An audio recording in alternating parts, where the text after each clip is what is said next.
6 things to know before you go. The U.S. House is expected to hold a vote today on the release of the Jeffrey Epstein files. The vote comes after 4 Republicans signed a petition with Democrats to require a formal vote on releasing the files. In a sharp about turn over the weekend, President Trump called for Republicans to vote in favor of releasing the files. However, even with the House's vote, the legislation still needs to make its way through the Senate and get the president's signature.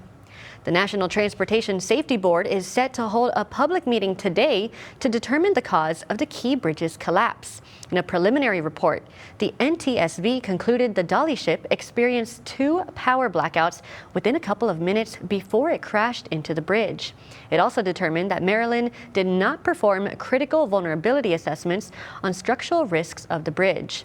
6 construction workers were killed when a cargo ship slammed into the Key Bridges last year. The acting chief of the Federal Emergency Management Agency will step down after hurricane season. Monday, David Richardson submitted his letter of resignation to the Department of Homeland Security. Richardson's departure comes after months of public controversy and internal frustration at FEMA. According to sources, plans were already in the works to remove him from the role. Homeland Security officials are getting ready for major reforms that could fundamentally reshape FEMA's future.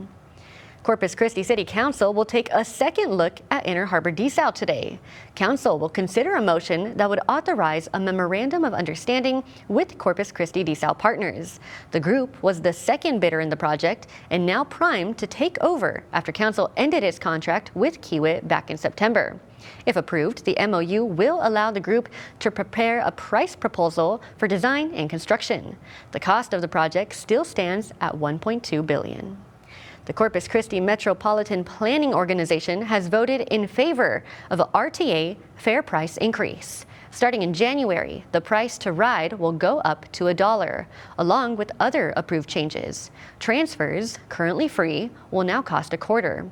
Monthly passes jump from $30 to $35.